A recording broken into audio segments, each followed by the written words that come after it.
and then back on my own bike and into Epsom Road. This was built a few years ago and has incorrect markings painted on the shared pavement, as you can see here. We have right of way under the updated highway code, but those markings now contradict that. Also, they appear to be a mixture of a stop line and a giveaway marking. If this route is to be upgraded, then I would hope that those markings would be removed.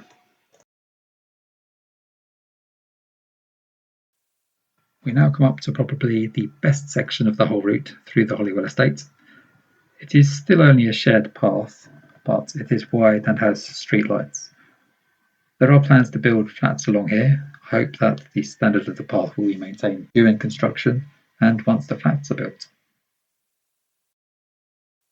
We are coming up to Ascot Road by Morrison's, but we will travel back to the Oxley Activity Park to show you an alternative route to the Eby Way.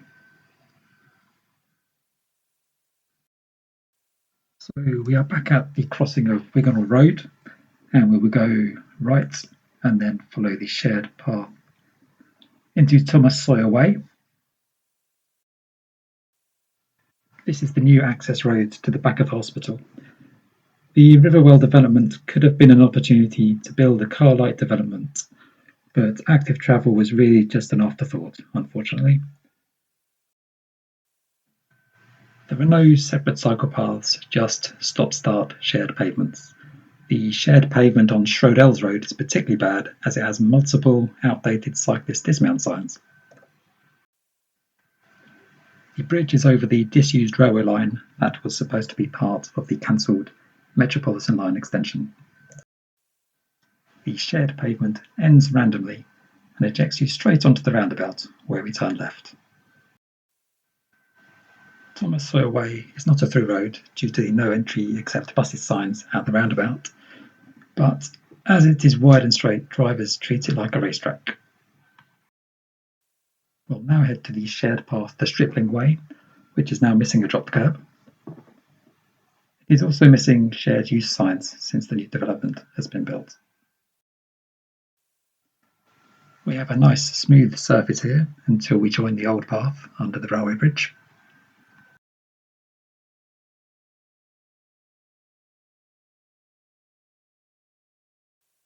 You can turn right here, or take the next right as we will.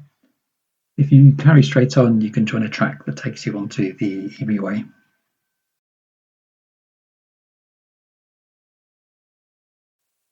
There is a short hill. There is no through traffic here.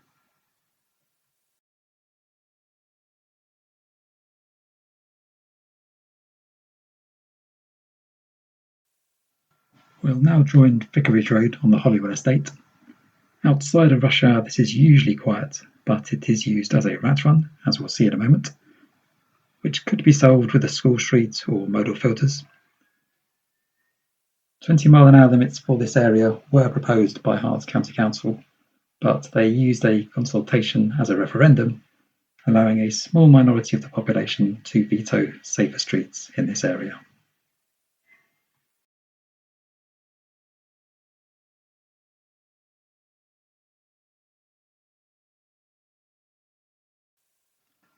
Up ahead we will turn right. Watch out for traffic coming from the left. As part of the 20-mile-an-hour proposals, Talbots Lane would have had 20-mile-an-hour speed limits and speed bumps, but unfortunately it is going to stay as a de facto drag racing strip past the nursery, school and shops.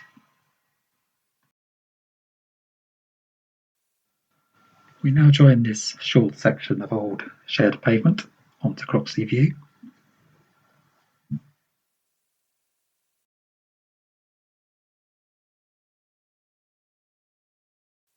This section is 20 miles an hour and is a crescent rather than a through road.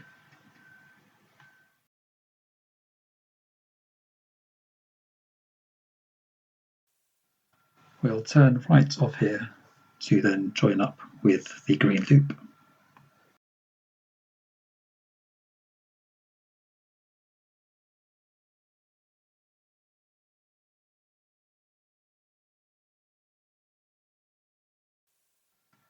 Back on the Green Loop. I usually just cycle on the road here instead of using the convoluted shared pavement arrangement.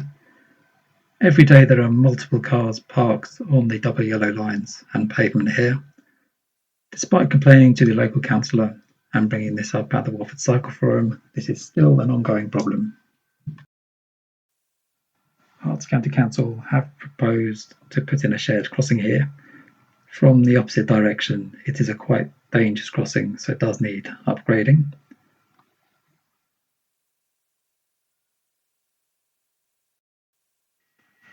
Here we see the problem with having only a painted contraflow.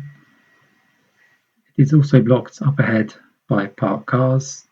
This is a daily occurrence. Herts County Council have proposals to upgrade this road for cycling, but in the interim we really need some light segregation, such as one-dorkers, to stop drivers obstructing the contraflow. We've just passed under the bridge where Casio Bridge Station would have been, hence the large development next door to where the new station would have been. We are now sent round the houses in order to get round a couple of roundabouts. When I'm on my road bike, I would just use the roundabouts, as it is so much quicker than having to press multiple begging buttons to cross, as we are about to do.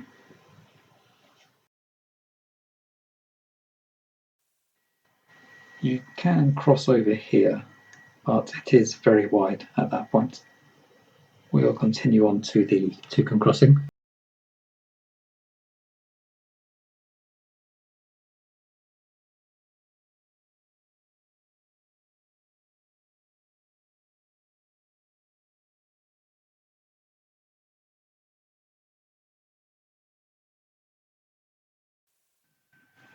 Here we have another pedal bike bay. We then head under the Metropolitan line. Up ahead we'll turn onto a gravel path, so later in the video I'll show the alternative route to avoid that. Now I'm back on a barrel bike. There was a fallen tree in the way when I filmed this after Storm Dara in December 2024. This path was mud. It's recently been surfaced with gravel, which still isn't great. It is also a bit on the narrow side.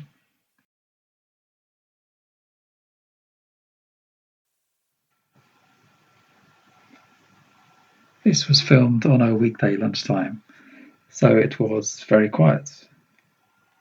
But at weekends, especially when the weather is good, this path would be busy with people walking, so it would be quite awkward to use as a cycle route. This section is tarmac, but again is quite narrow. And it soon turns to gravel again.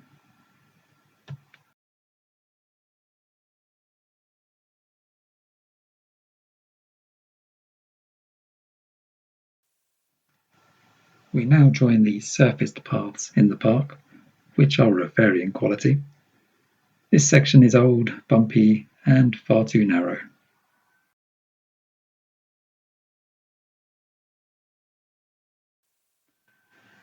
Following the Green Loop signage takes you down to the bottom of the park, near the canal.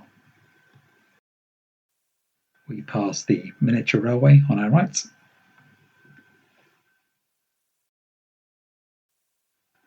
and cross the level crossing.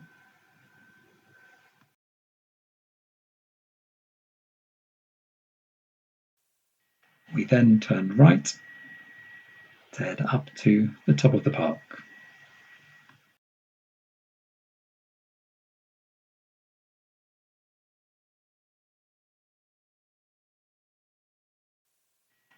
We head past the paddling pools on our right.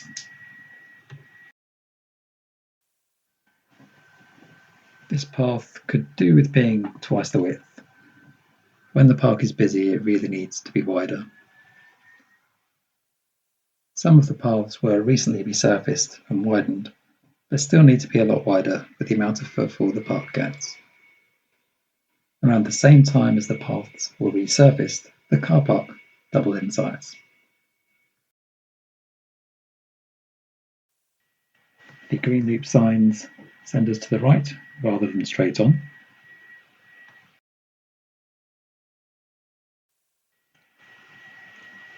Well, the park was very empty when I filmed this. This section of path is used by the park run on Saturday mornings. We have over 600 runners running around the park.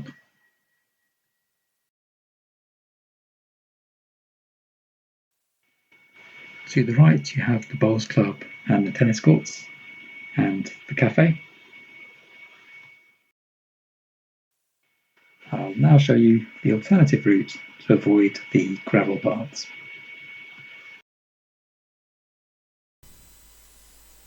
So, where we turned left onto the gravel path, we are going to join the carriageway.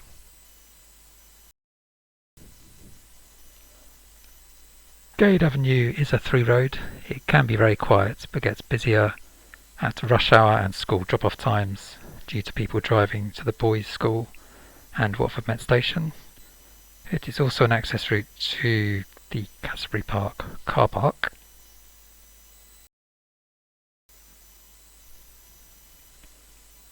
There is a no left turn restriction into Gade Avenue from Ricky Road in the morning rush hour, but it is not camera enforced.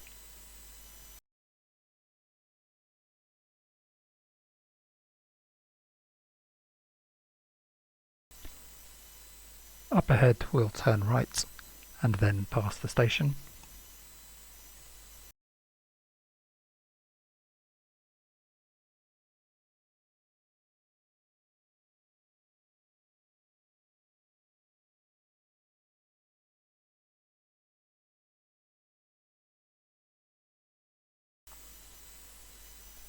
After the pedestrian crossing we'll make a left into the park.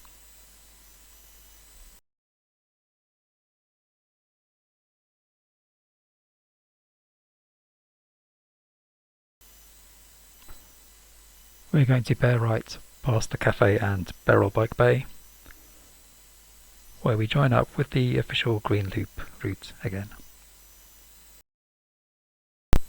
So, in conclusion, what to make of the Green Loop? It is being promoted by Watford Council as a continuous cycling and walking route made up of a joined up network of cycle paths. As we've seen in this video, that description is not accurate. It is mostly made up of shared paths with some road sections. Some of which are okay, but a lot of it is very outdated, and some road sections are even shared with high volumes of through traffic, which is inappropriate for a cycle route. At present, the Green Loop is just additional signage where there is already signage, which has been there for decades. Whilst some of the proposed enhancements would be good to see, in my view, other sections are not appropriate as part of what should be an all ages and abilities route. Even on a standard bicycle, many parts of this route are awkward to cycle, even when it is quiet. I'm not sure if all of the route would be usable by non-standard cycles, such as a recumbent and tricycle. I also avoid many sections of the route at busy times, due to nearly all of it being shared with pedestrians, which makes it even more awkward to navigate. What I find most odd about this scheme was that it was proposed to the council by a local cycling group. I understand that Watford Council and Herts County Council want to be seen to be doing something for cycling, but just putting up new signs where there are already signs does not give the town anything new. Thanks for watching.